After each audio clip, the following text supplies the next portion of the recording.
legs crossed, back straight, eyes closed, breathing in through our noses and out through our mouths. Deep, long breaths.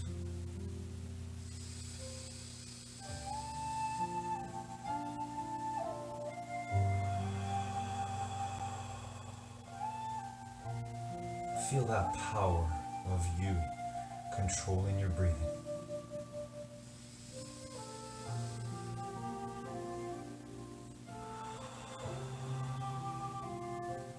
Feel that power of you keeping your back straight and your eyes closed, even if it's uncomfortable, even if it's slightly painful. That's your true power. That's your determination. So use that power here, now, and forever. And see in your mind today how you will do when that music goes on as we work in the gym of life.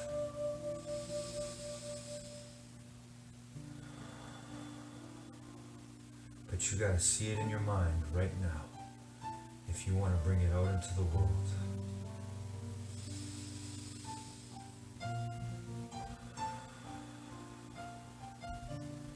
See yourself doing the best you can on all the stretches or exercises that we choose and do together here today, right here, right now, wherever we are.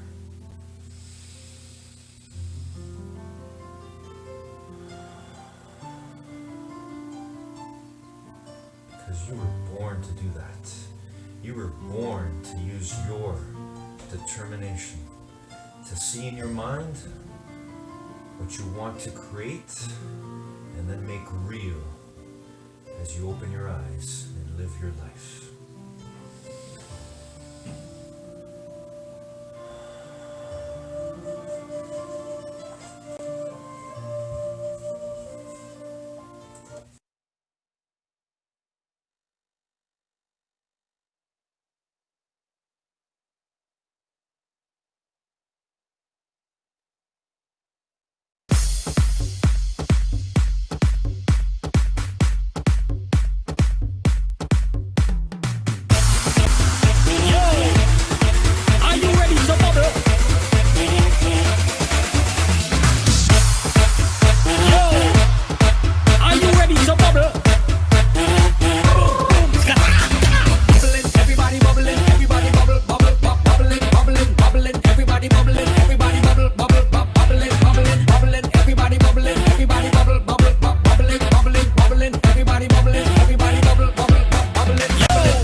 Alright, make way when you see me pass through and they come with me too. You don't know what to do. Drinks up, hands up, everything in the air. Everybody done young, there's a party over here. That's right, we drink just bubbling. Watch how we wine while the DJ juggling. He got the whole dance floor just bubbling. Champagne bottles just popping. We going on, I guess tonight we not stopping. Let's party hard tonight. So going non-stop until the sunlight. We going non-stop until the sunlight. The club done full, only woman inside. It's a good night to get we head tight. It's a good night to get we head tight. Pull up this party going on a flight. Green drinks, we don't care. We go dance all night. We go dance all night. We go dance all night. Yo, are you ready to bubble? Dance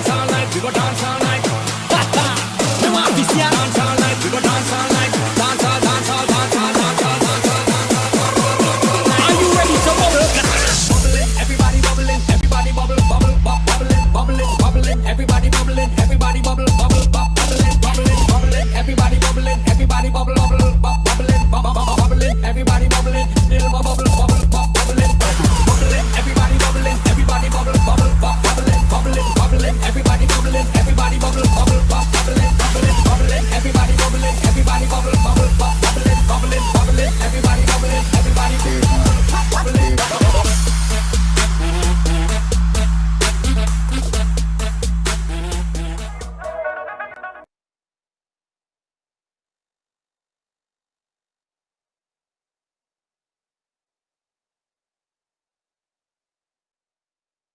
Conceding kind of situation, but Atkinson did well.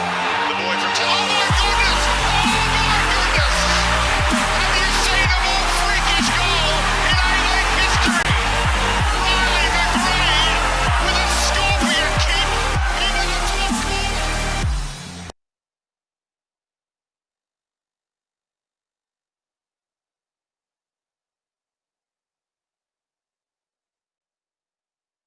Good morning, guys. It's impossible what I'm doing right now, here, every single day. And this is from a guy who doesn't believe in the impossible.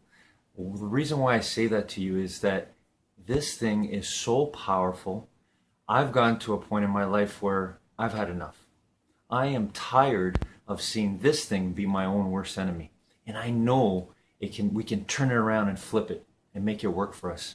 So my one word, determination, that's the energy, the thing that's within all of us.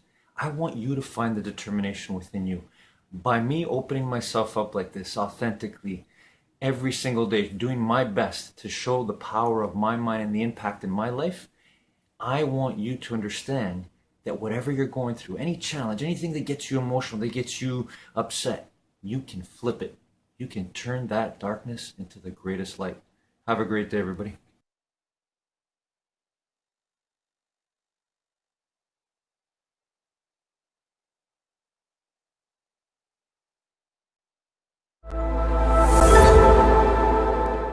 We're going to talk about your relationship with money. And, this obviously the theme this month is relationships. And I thought, well, look, let's talk about your relationship with money, because here's the thing, my friends, we've all got one, right? Some of us have a love relationship with money.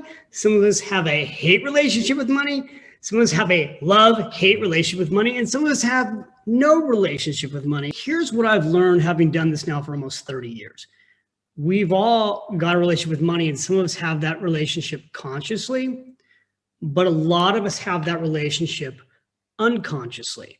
And what I mean by that unconsciously is that your relationship with money could easily be going back to when you were a child, when you were a kid, the first lesson you were maybe shared about money, not even knowing that it was being shared with you.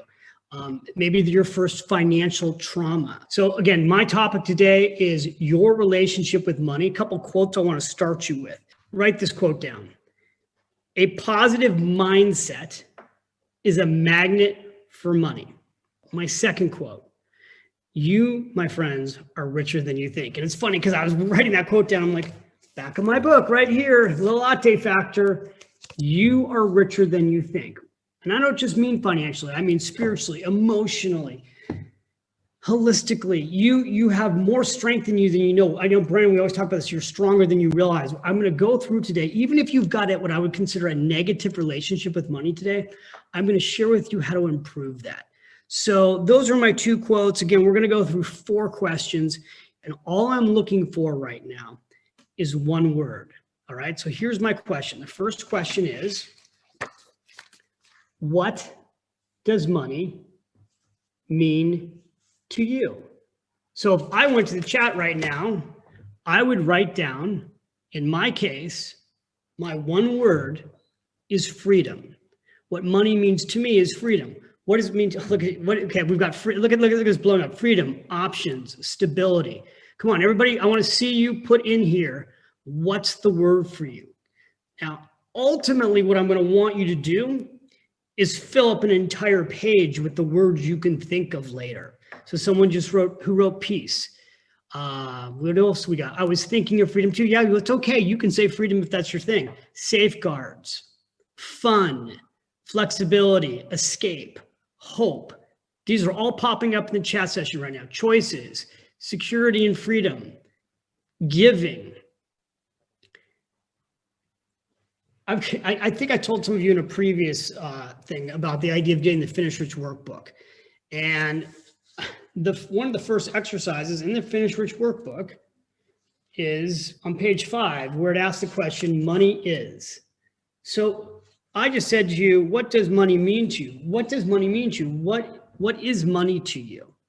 What I want you to do is write down all the words that come to you.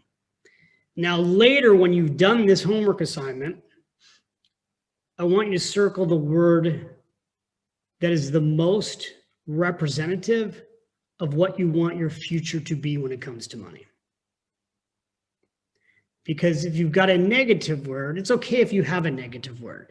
Like I put on Instagram yesterday, tell me about your relationship with money. And quite a few of you wrote some of you even wrote there, you wrote detailed things like positive things and negative things. If you've got a negative word right now when it comes to money, that's okay. You can have that negative word. What I'd like you to do is put a circle through it and scratch it out, and then put next to it the positive word that you want to move towards. Does this make sense? Let me see your heads go like this if this is making sense to you, okay? So what's important to know about this word is that what money means to you will have a big impact on ultimately whether or not you make more money, grow your money, and keep your money. Question number 2, what is your first memory of money trauma? Now, why would I go there? The reason I'm going to go there right now is because in most cases, you don't get to be a grown adult without a money trauma moment, right? Like let me see you guys all for a second here. I want to go to the gallery. How many of you have experienced, I can see you all now, how many of you have experienced a money trauma in your life? Let me see a show of hands if something's happened to you where you had a money trauma.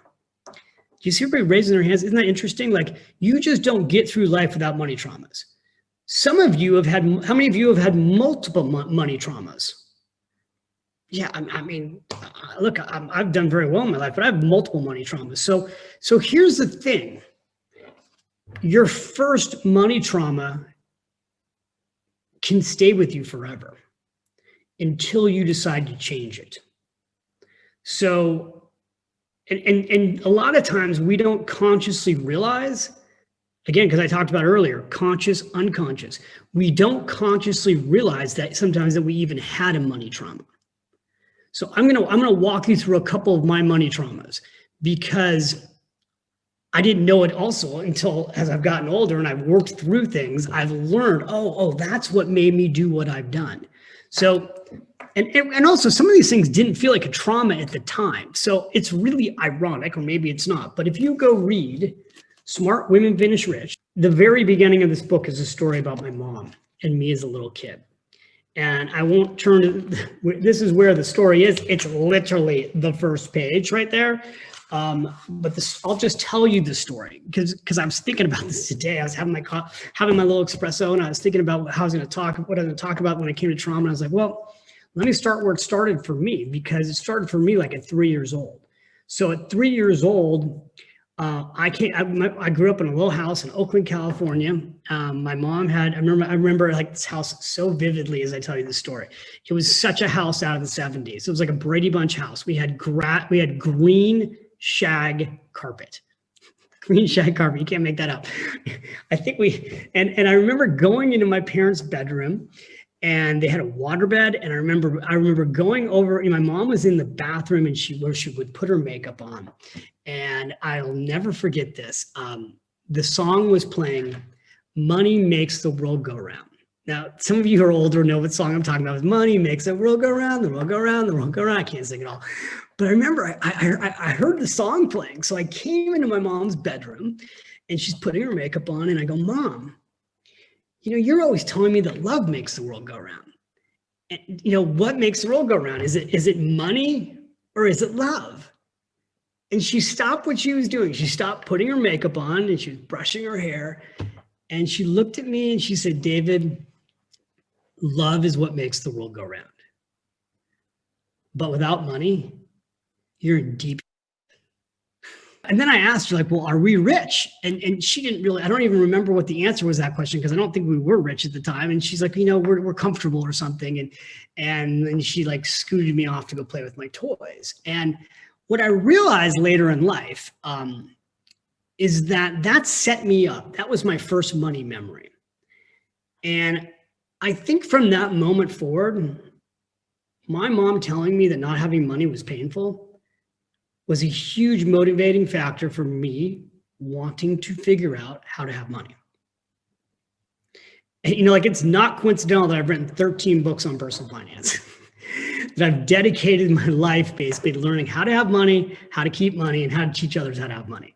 And, as I went through my life, and yes, I bought my first stock at age 7, and you've heard me talk about that, and McDonald's, and then Disney at 9. I was really, from a young age, I think, when I look back on it, really afraid of not having money. And so my original desire to build wealth was not out of what it is today, which today, I said my word is freedom. My whole thing today is about living your best life now. That money is a tool to free you. That's all it is. Money is just a tool to free you to live your best life. And I want you to get free as fast as possible, because I don't want you to wait to live your best life. I mean, that's basically my entire obsession. Get there faster. Money's a tool to free you to live your best life. That's why I have you create dream accounts. That's, and I also have you create the security accounts, but I'm focused and fixated on helping you fix your finances so you can live your best life now, not in fear.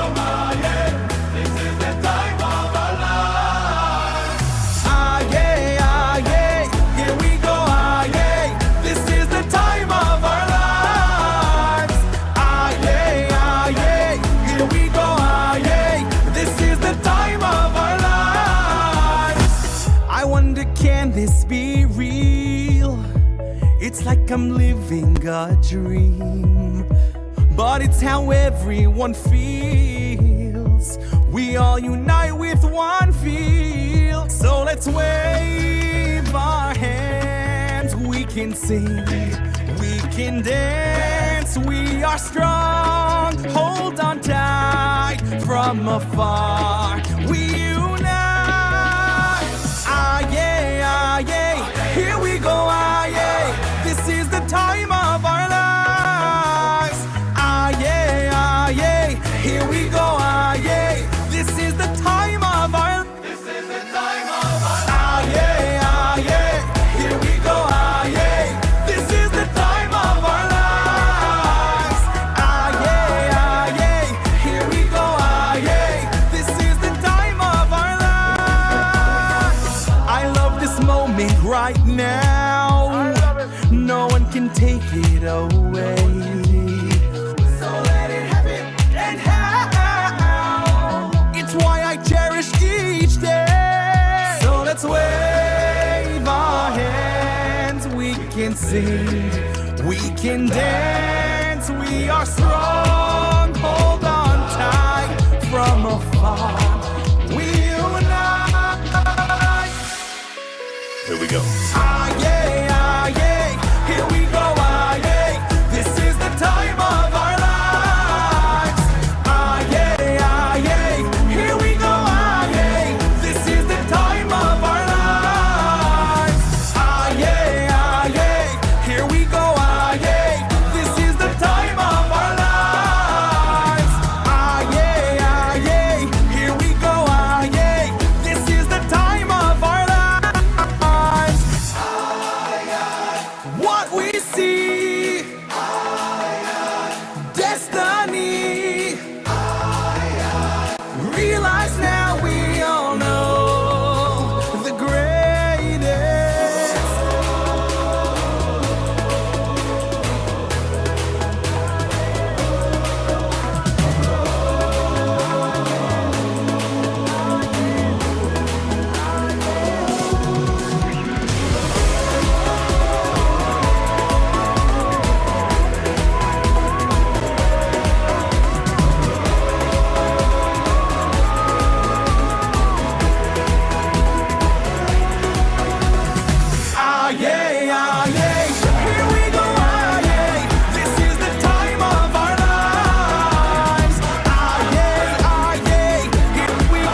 Ozil to Guendouzi to Bellerin. Here's Lacazette back to Ozil. Oh, that's just a sensational goal from Arsenal. Total football. Mesmeric stop, and Emirates Stadium goes absolutely ballistic. That goal oozed class. The very first.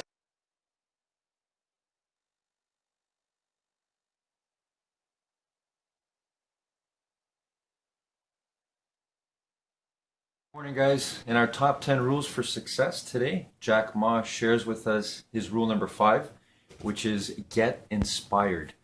This is so important. For me, every single day, I wake up in the morning and my mission is get inspired, set my mind so that I can help as many people as possible, including myself. Now, Jack Ma gives us the example of how he would watch movies. He would see different scenes in movies and they would inspire him. So he was inspired by Whitney Houston in the movie The Bodyguard and the speech that she made, or the way she sang. So he was inspired by how she put her heart into it.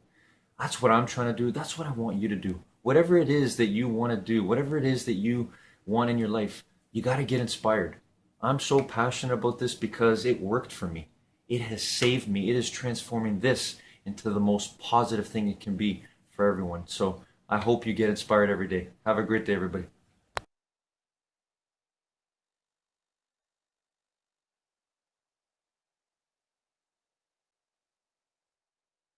And in 1925, physicists said that our vision of a universe split into an invisible energy realm and a material physical realm was a total illusion, that everything is energy. The whole thing, there is no matter in this world. We have been led to believe that the universe is a great machine, when in fact it is more a great thought. And the reality about that was quantum physicists have established since 1925 that consciousness is the primary mechanism of creativity of the world that we experience. The universe is immaterial. It's mental and spiritual. Live and enjoy. And this is so exciting because science is coming out saying it's mental and spiritual. It's like, oh my God, but that's the quantum physics part. And the reality about it, why is that so important, as Sadhvijay had just mentioned, it's our thoughts that are manifesting this world. Now you could say that's a spiritual thing, and now I say not only is it spiritual, now it is fundamental basic science of the universe. And it says then the thoughts are creative. Well, if the thoughts are creative, then who is having the thought? And you start to realize, I'm having the thought. Well, then the truth is simple, as Richard Conn Henry said, you are creating this world with your mental activity and your spirituality combined. And then all of a sudden it says, well, then if I'm creating the world, then my original belief that when things didn't go right, I was a victim.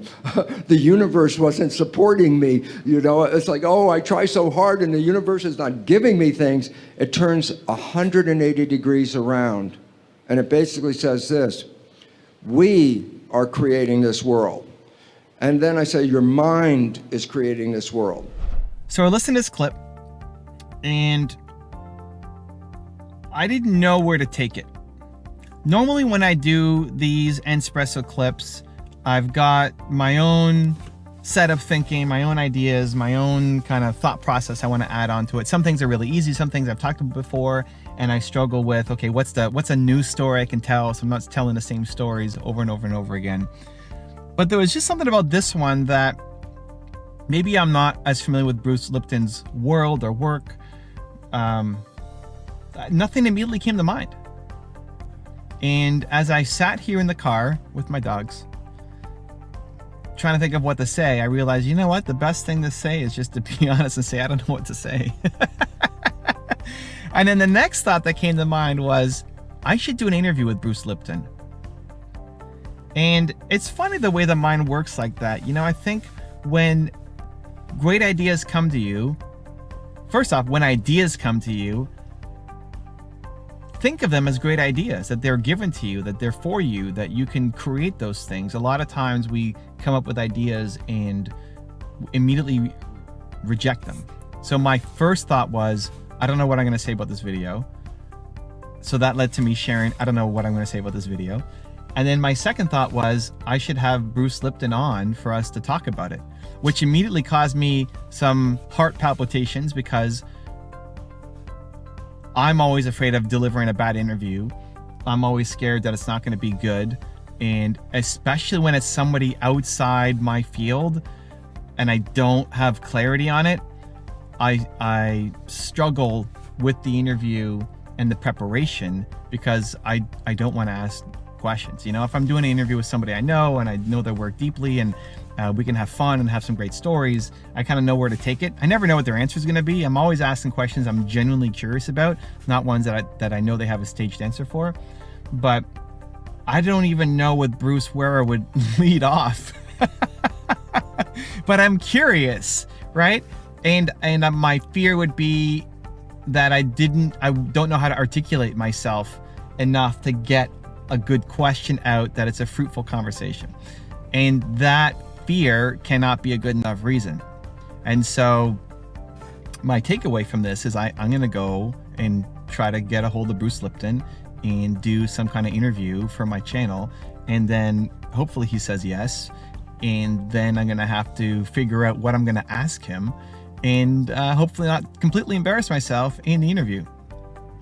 So this is a slightly different take on an espresso, but I think showing that side is helpful. So the two lessons for me are, one, when you're struggling, show it. When you don't know what to say, show that. For a lot of people who are struggling to make content out there and you're struggling on your first episode, just share. I'm struggling. I don't know what I'm doing. I'm getting started. Here's my mission. Here's what I'm trying to figure out. And share your thought process. If you don't know what to share, or you don't have a solid opinion, share your thought process. Share your thinking. Share that you're frustrated. If you're struggling, share that you're struggling. If you're overwhelmed, show me that you're overwhelmed. Honestly, sometimes those are the best posts because it shows that you're human. It doesn't detract from you being an expert at what you're great at. And then the second thing is the ideas that come to you are great. Trust them. Trust those great ideas. The fact that my first instinct was I should do an interview with him. Now I need to commit to doing it and take immediate action on it. So as soon as I stop pressing record on this, I'm going to message Bo, who does all my bookings. He's awesome. He has his own business. If anybody needs bookings for guests for their shows, let me know and we can intro you to Bo. I'm going to say, Bo, how do we get Bruce Lipton on our channel for an interview? I don't even know what we're going to talk about yet, but I'll figure it out. Let's get him on. So Different Espresso, I'd love to know your thoughts. I love your take, either your take on what he said and you can explain it to me, or your take on what I said. Give me some feedback. Put it down in the comments below. We could be essentially unconscious, which most people are, and our lives look exactly the same. Why? Because once you learn how to get dressed, you know how to get dressed. Once you know how to drive a car, you don't have to be conscious how to drive a car. You already got the program. So everything that we learn in our subconscious mind becomes automatic behavior, meaning it frees up the consciousness. So the consciousness doesn't have to be dealing with all the tasks.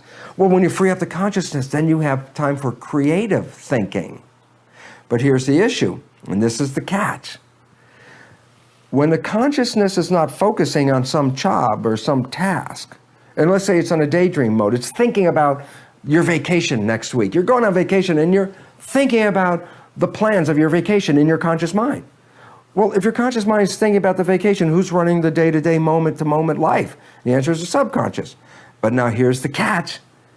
Does the conscious mind observe the behavior as it automatically plays from the subconscious mind?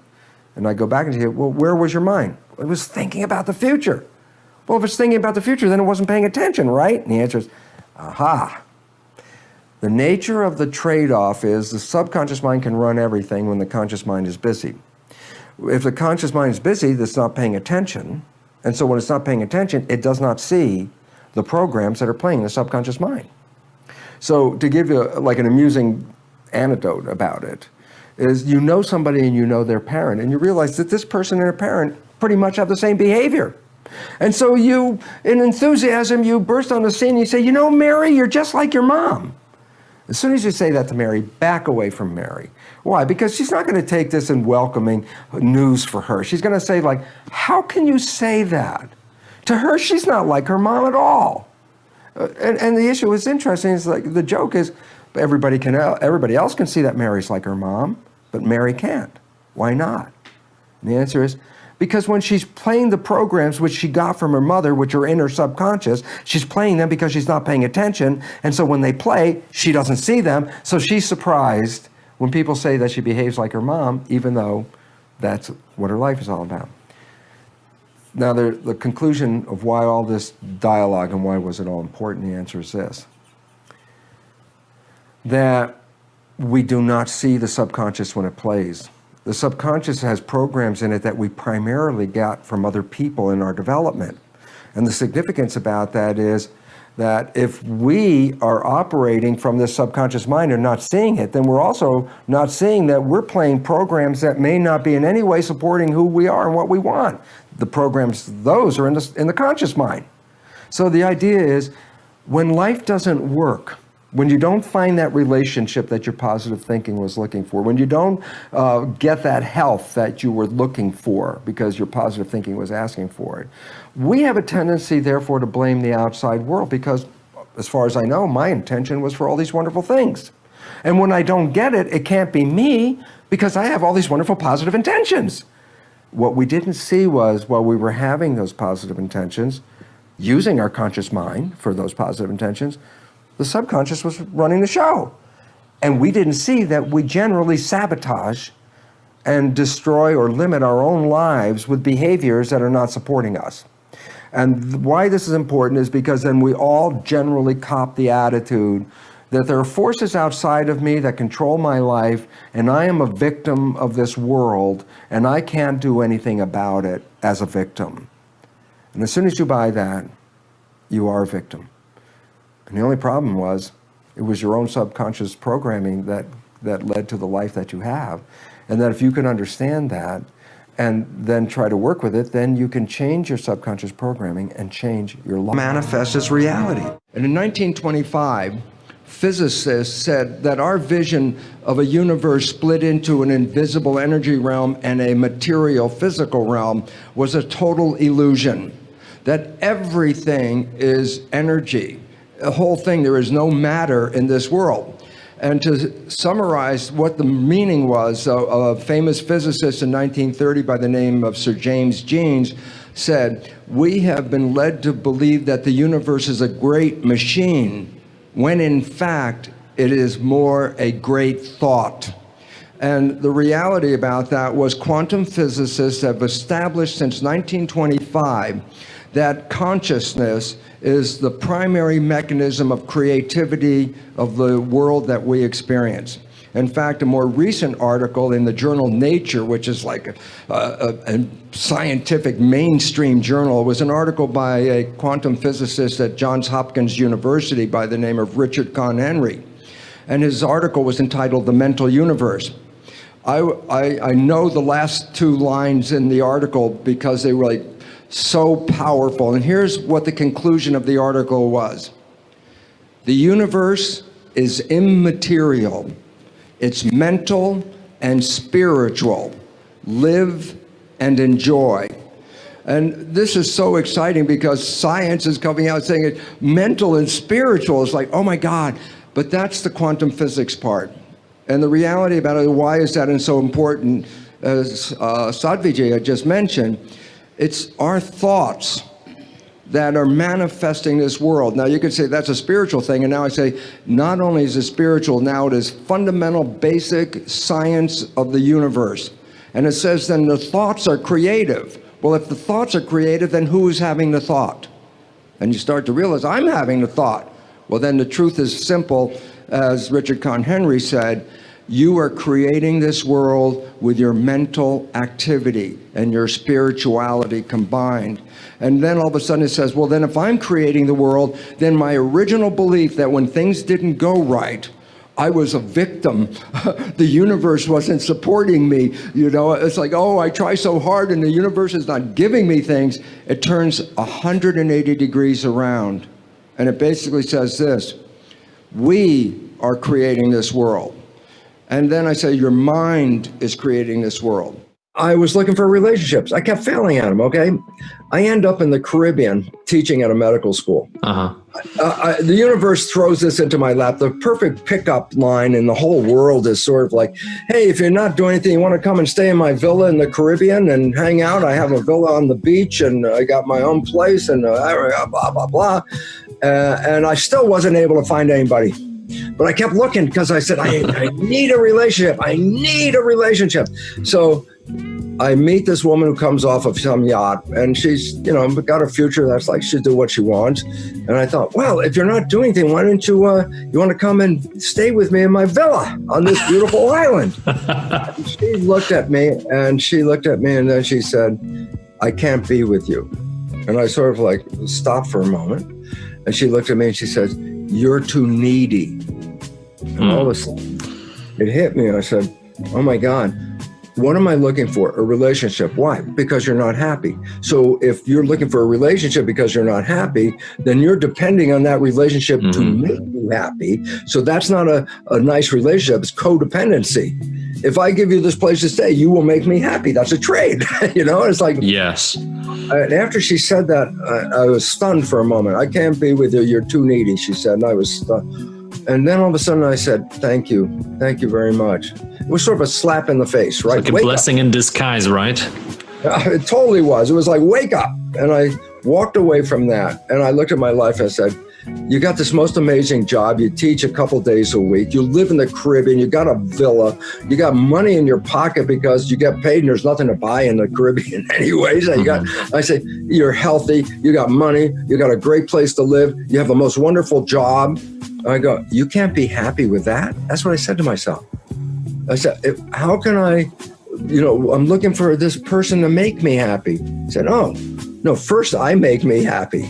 Yeah. And then when I make me happy, that changed it. And it did. What happened is I stopped bitching and started to enjoy.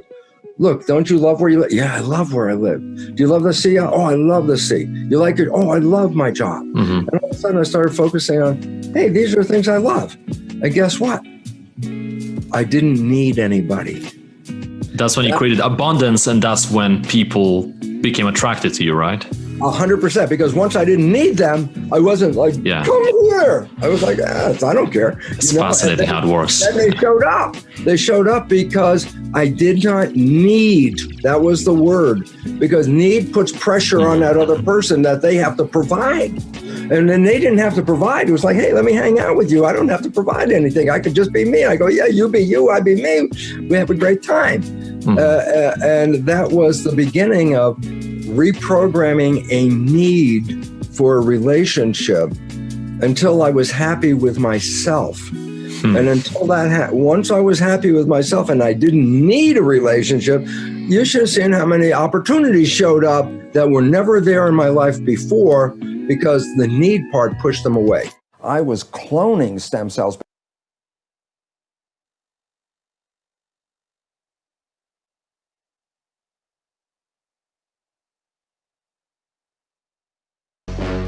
Yo, DJ Rafi, you ready?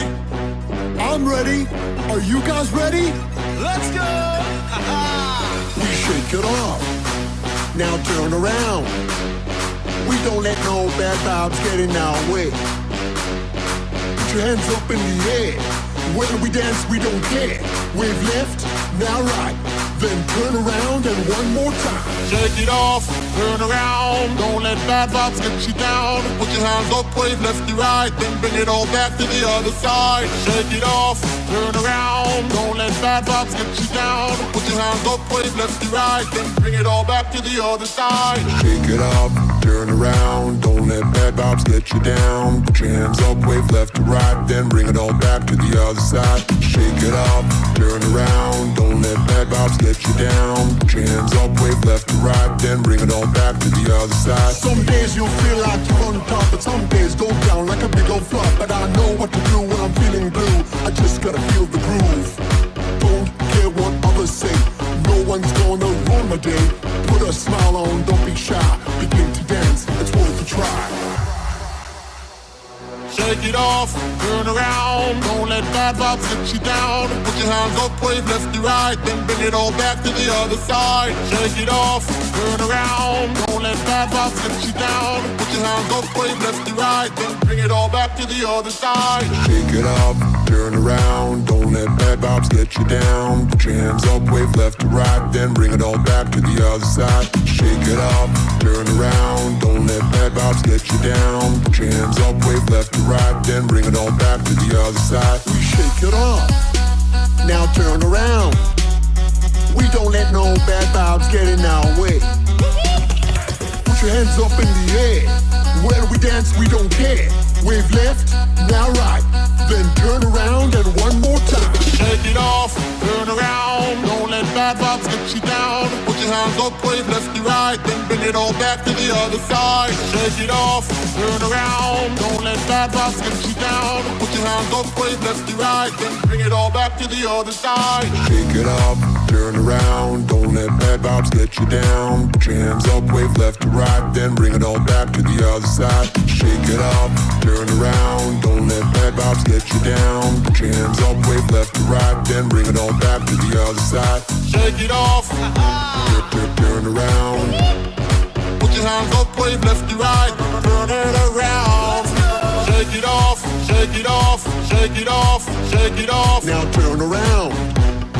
We don't let no bad vibes get in our way.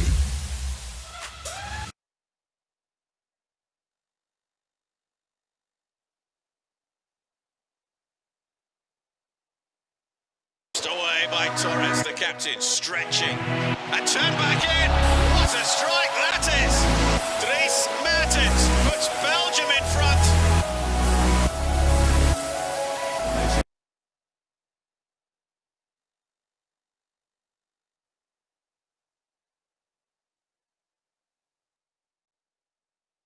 Good morning, guys. I want to share a funny story with you again.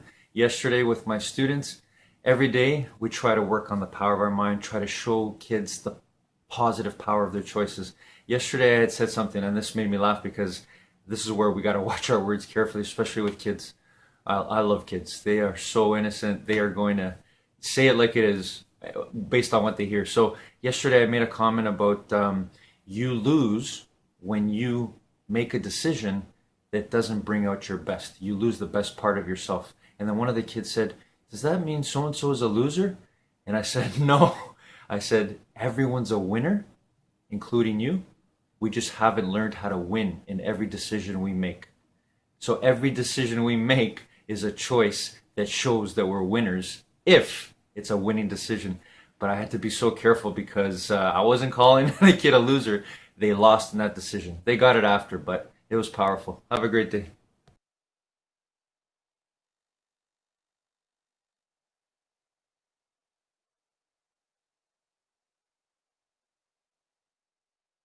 I'm just not willing to settle for a life without passion and aliveness. That's just like there's so much to learn, there's so much to grow, there's so much to give. I'm wired to grow and give. And I think anybody gets wired to grow and give is going to have a really fulfilling life. It doesn't matter what you choose to do, you're going to be alive because you're going to make progress. If you have those passions and you keep growing, there's no limit. It doesn't matter what happens in the short term with a pandemic. These are all temporary when you realize life is lived in decades, not in days. There's so many ways that we define ourselves, and identity is just the culmination of the beliefs you have about who you are. But those beliefs control how you think, how you feel, what you perceive, how you interact with people, what you're willing to do, not willing to do. The most powerful force in the human personality is the need to stay consistent with how we define ourselves. And if you want to know the largest drug on the planet, it's not cocaine, it's not heroin, it's not pot, it's not, some prescription drug. The biggest, drug on the planet is problems.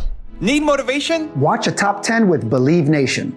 Hey, it's Evan Carmichael, and I make these videos because when I started my first business, I really struggled to believe in myself. I was making $300 a month and quit on my business partner. And the thing that saved me was watching the stories of successful entrepreneurs. They gave me strategies as well as hope and belief that just maybe I could do it myself as well.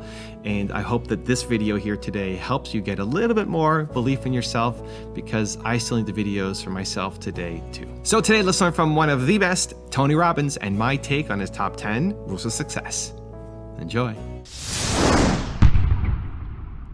Okay, let's kick it off with rule number 1. Find a greater purpose. I think the most important habit to start with is having something that you care about more than yourself. A mission. It could be your family. It could be photography. It could be your business. It could be, something you want to do in your community. It could be humanity, but I don't mean virtue signaling. I mean, what you're really driven by. And when people have something that they care about more than themselves, they don't run out of energy. They don't run out of excitement because, if it's just about you, it's easy to get comfortable. And comfort makes you not grow. People ask me all the time, Tony, you meet millions of people. What's the secret to happiness? And I always laugh and say, it's pretty simple. It's one word, progress. Progress equals happiness. Because if you're not making progress, you're not growing. And there's only a few rules in the universe. They're not mine. They're the universe. Everything grows or dies. And everything contributes beyond itself or it's eventually eliminated by evolution. And so, for me, growing and giving is the game. And so you got to find something that makes you want to keep growing and giving so you don't get comfortable. You can't sit at the table of success too long or you get fat and bored, right? So we need to feel alive. A lot of people achieve a goal and then their brain goes, is this all there is? Or even if you achieved a goal you loved, it's like you loved it. How long did you stay excited about whatever you succeeded at? You may have worked on it for years. Did you stay excited for a year? Almost never. 9 months, 6 months, 3 months, 3 weeks, 3 days, 3 hours, because you're not supposed to stay just satisfied because our nature is to grow, and when we grow, we have something to give. So to me, that's the core. Rule number 2 is leverage your fear. People get vested in their trauma. People get vested in their pain. If you want to know the largest drug on the planet, it's not cocaine. It's not heroin. It's not pot. It's not, some prescription drug. The biggest, drug on the planet is problems. Because everyone has a deep fear. Everyone. And the deepest fears we have are 2. One is that we're not enough. We're not smart enough, young enough, rich enough, pretty enough, funny enough, something enough. And if we're not enough, it's the deepest fear we have, which is we won't be loved. And love is the oxygen of the soul. So, a baby if they're not physically, kinesthetically loved, they develop what's called failure to thrive syndrome. That's how desperate our nervous system is for love. So human beings, when they think, oh my God, if I fail at this, it'll look like I'm not enough and I won't be worthy of love, they tend to come up with a reason why that's either not their fault.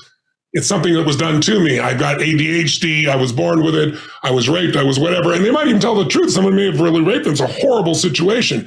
But other people have raped and they've gotten through it and they're on the other side of it. This person hasn't because it becomes their reason for not being where they want to be in their life.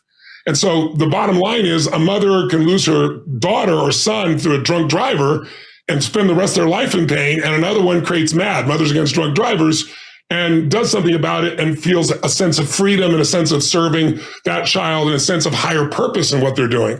So it's not the problem. It's not the trauma. It's finding what they value more than the problem.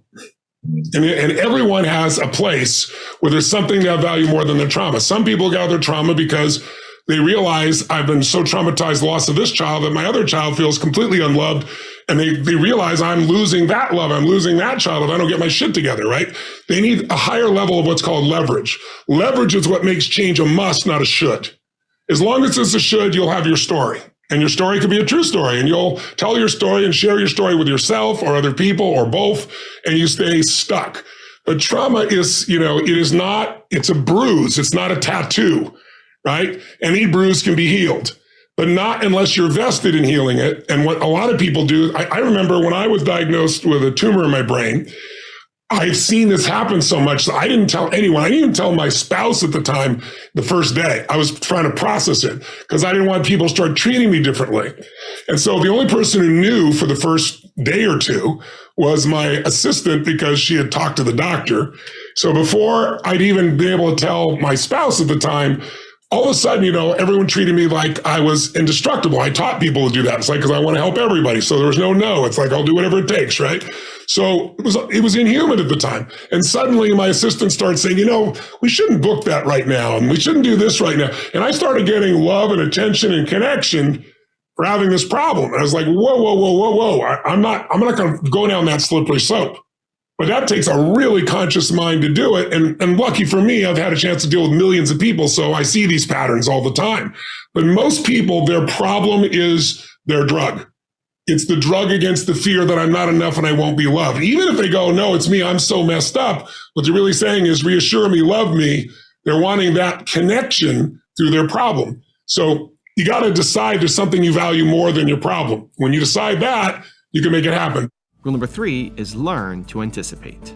What's the most powerful pattern of all? You've heard me talk about it before, that changed humanity, that took us from starving, running around as hunter-gatherers, to where we could stay in one place. It was one distinction. What was it? Recognizing the seasons. Understanding. See, before that, it was looked random. You planted in the winter. You didn't even know it was winter. You just knew it was cold. And for some reason, you worked your ass off and you got nothing for it. And what I began to look at here is like humanity, once it understood the seasons and knew when to plant and when not to. If you do the right thing at the wrong time, what kind of reward do you get? Zilch, nothing. So all of a sudden humanity understood this, and now we could stay in one place, we could build a community, we could build cities, we could build countries. That one distinction changed all of humanity. But there's also the seasons of your own life that's so valuable to understand. Think of it as 4 seasons of your life. 0 to 20, roughly, is your springtime.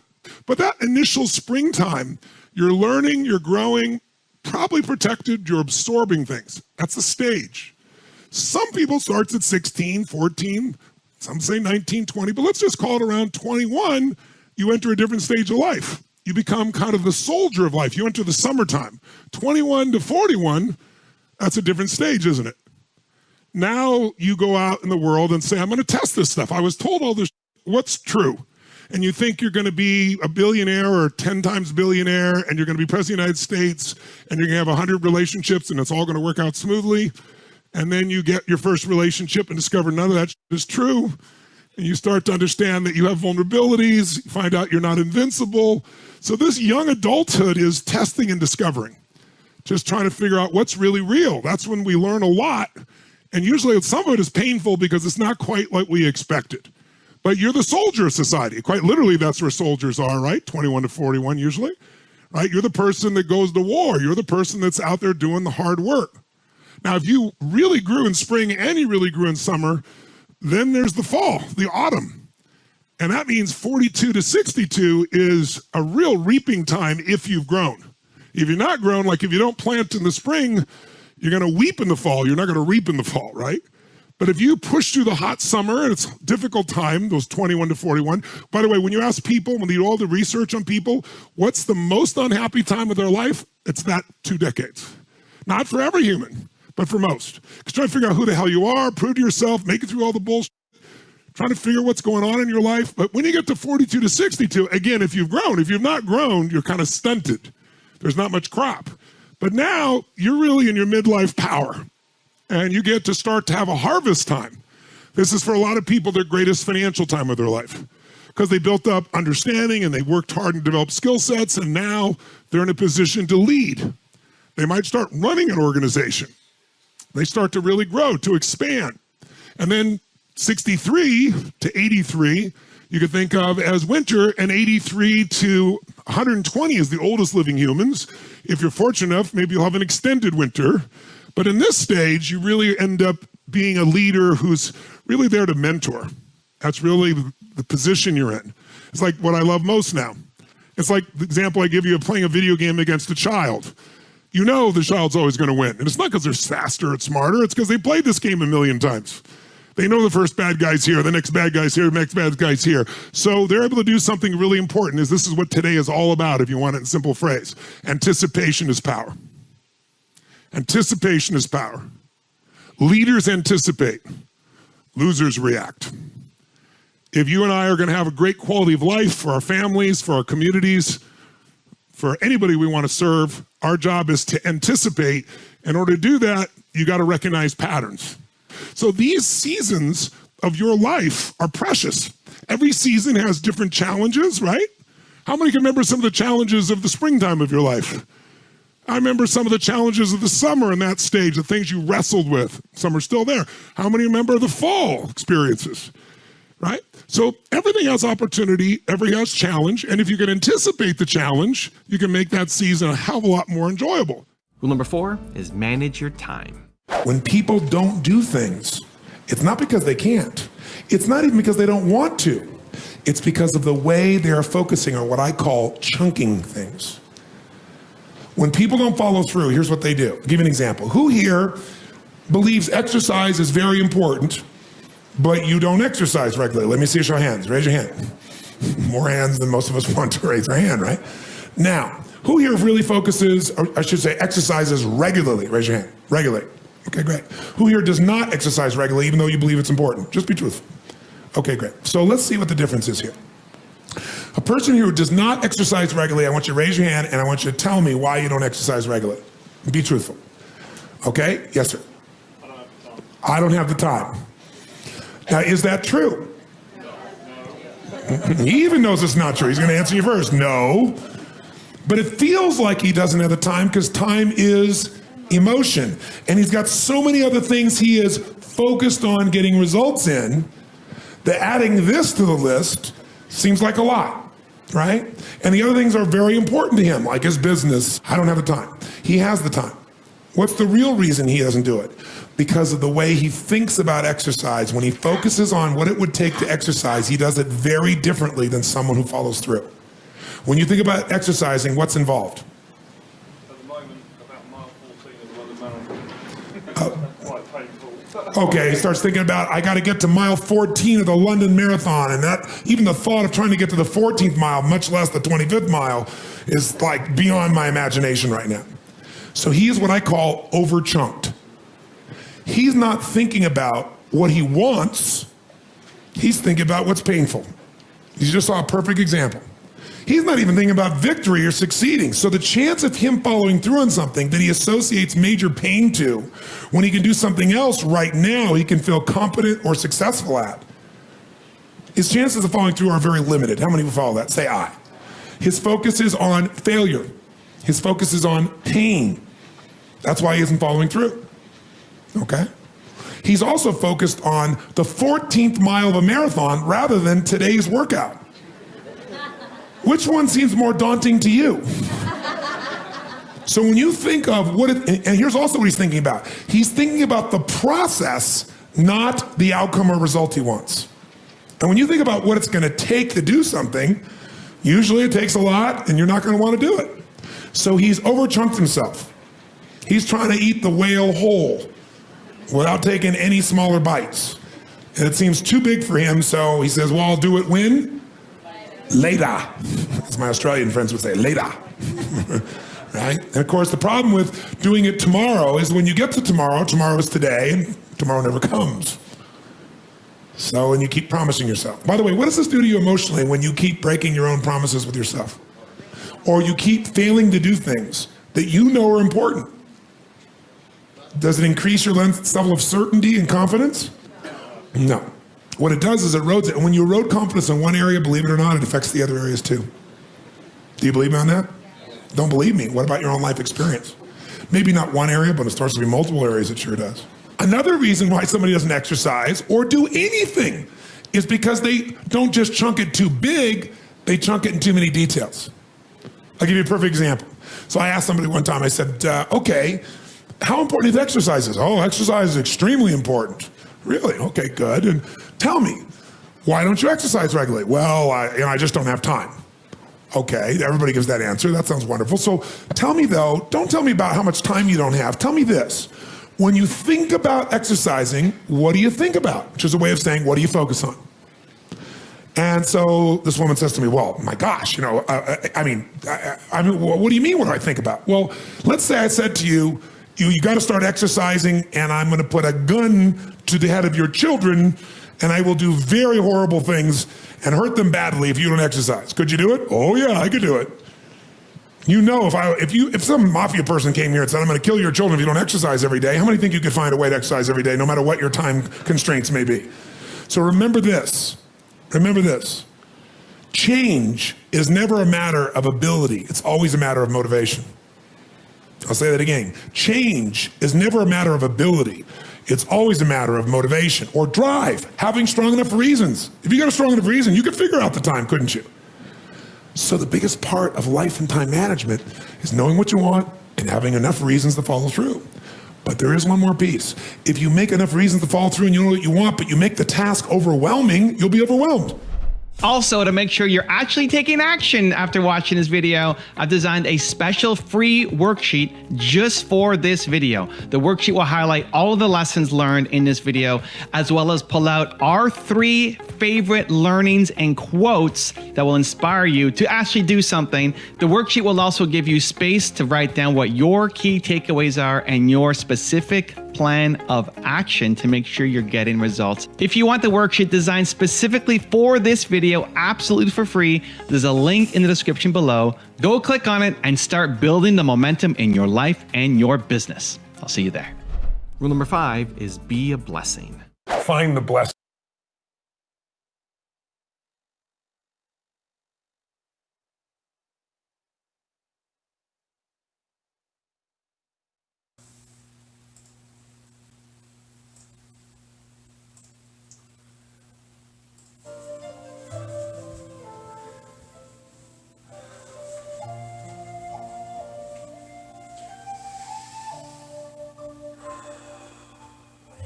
Here we are again, ending the way we begun today together. Knowing the truth, though, that nothing ever ends, nothing is ever over. Determination is never over, never done. Because we are an energy.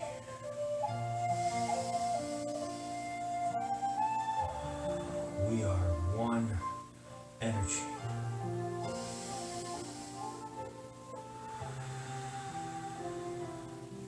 The way we take control of our breathing in this moment, the way we did our best today on all the exercises and stretches we did, that's the same way, same process we can use to make the best decisions. No, not decisions, determinations. Positive choices, loving choices, peaceful, grateful, mind healthy, mind wealthy. Choices, determinations. We don't choose and lose. We determine and win. Just like we won again today, here, right now. Just like we're winning right here, right now. Just by being our presence, who we are.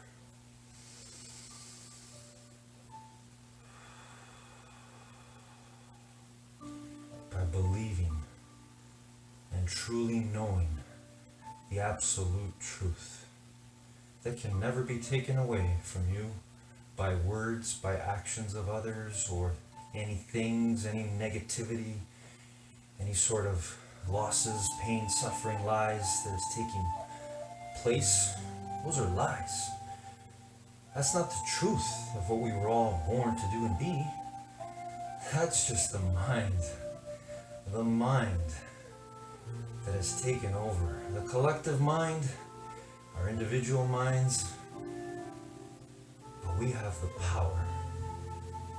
We have our determination. We have the power to separate our minds from who we really are.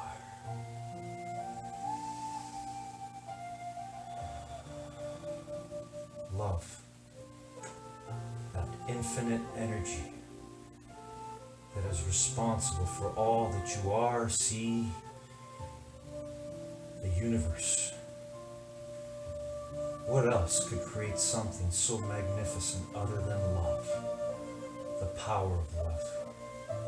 The love that's in you, in all of us. So let's just get our thoughts, our negativity, our anxieties, our stresses, when things don't go our way or as they should, get those thoughts out of the way. And feel the truth when all that has gone away. It's love. It's infinite intelligence. It's you.